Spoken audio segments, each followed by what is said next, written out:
Hi hello welcome to my channel Vangula Roma. ఇవాళ అయితే మాకు మంచి వర్షం పడిందండి. ఈ వర్షంలో మేమైతే డిసైడ్ చేసుకున్నాము మంచి మొక్కలు, గులాబీ మొక్కలు, నాటు మొక్కలు, హైబ్రిడ్ మొక్కలు, మాకు వీలైనన్ని మొక్కలు తీసుకురావాలి, నాటాలి అని చెప్పి డిసైడ్ చేసుకున్నాము. మీకు ఎంతమందికి ఇష్టమండి వర్షం అన్నా మొక్కలన్నా? ఈ వర్షం పడినప్పుడు మొక్కలు వేస్తే మంచిగా చిగురిస్తాయి కదా. సో అందుకని అయితే మేము మంచి మొక్కలు అయితే తెచ్చామండి. లాంగ్ వీడియోలో నేను ఈ వీడియోలో చేస్తున్నాను మొత్తం మేము ఎలా మొక్కలు తెచ్చాము, వీటి రేటు అన్నీ నేను చెప్తానండి. మాకు ఒక్కొక్క మొక్క వచ్చేసరికి 50 రూపీస్ పడిందండి. నేనైతే గులాబీ తెచ్చాను, రోజ్ మేరీ, అలానే మనం పూలల్లో కడతాం కదా మరువము, అది కూడా తెచ్చానండి. ఇంకా చాలా మొక్కలు తెచ్చాను, చూపిస్తాను ఎన్ని గులాబీలు తెచ్చాను ఏంటి అనేది. మీరైతే చివరి వరకు వీడియో చూసేయండి, ఖచ్చితంగా మీకైతే నచ్చుతుందని నమ్ముతున్నానండి.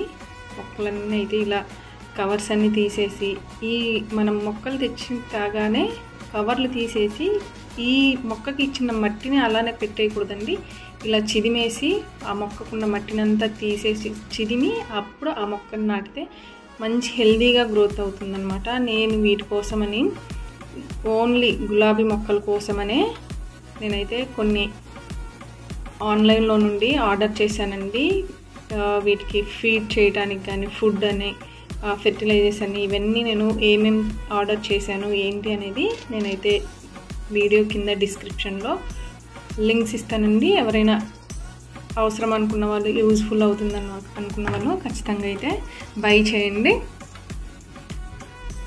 నేనైతే చాలా బాగా వచ్చాయండి. ఆఫ్టర్ 1 వీక్ తర్వాత కూడా గులాబీ మొక్కలు చాలా బాగా ఫ్లవర్స్ వచ్చాయన్నమాట. మనం ఇచ్చే ఫుడ్ని బట్టి, మనం చూసుకునే విధానాన్ని బట్టే మొక్కైనా పిల్లలైనా చక్కగా పెరుగుతారనమాట. అంటే మనకు పిల్లలకి మనం ఎంత మంచి ఫుడ్ ఇస్తామో వాళ్ళు అంత హెల్తీగా ఎలా పెరుగుతారో మొక్కలు కూడా అంతే అండి. మనం ఎంత మంచి హెల్తీగా ఫుడ్ ఇస్తామో, వాటర్ టైం టు టైం ఇస్తామో అవి కూడా అంత హెల్తీగా ఉంటాయి. ఇక్కడ మేమైతే మరువం మొక్క స్మెల్ చేస్తున్నామండి. ఎంత బాగుందంటే, ఇది మరువం కాదండి, రోజ్ మేరీని స్మెల్ చేస్తున్నాము. చాలా బాగా స్మెల్ ఉందన్నమాట.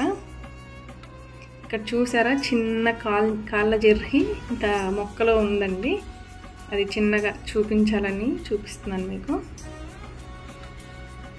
అయితే వీడియో చివరి వరకు చూడండి. ఎవరికైతే మొక్కలు ఎక్కువ ఇష్టమో, మీరు కూడా వర్షాకాలంలో ఎలాంటి మొక్కలు నాటారో ఖచ్చితంగా కమెంట్ చేయండి. మీరైతే వీడియో చివరి వరకు చూడండి. Thank you all.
మేమైతే డైలీ ఈవినింగ్ కానీ మార్నింగ్ కానీ ఇలా స్ప్రే బాటిల్ ఒకటి ఉంటుంది కదండి, ఆ స్ప్రే బాటిల్లో మంచిగా వాటర్ నింపి స్టెమ్స్కి, ఫ్లవర్స్కి, లీవ్స్కి ఇలా స్ప్రే చేస్తూ ఉంటాను అనమాట. అప్పుడు వాటికి మంచి హెల్దీగా పెరగటానికి, వర్షం పడిన ఫీలింగ్తో అవి మంచిగా పెరగటానికి అవకాశం ఉంటుందండి. డైలీ వన్స్ ఎప్పుడైనా మార్నింగ్ కానీ ఈవినింగ్ కానీ ఇలా స్ప్రే చేసి చూడండి, మీకే తెలుస్తుంది మొక్కలు ఎంత హెల్దీగా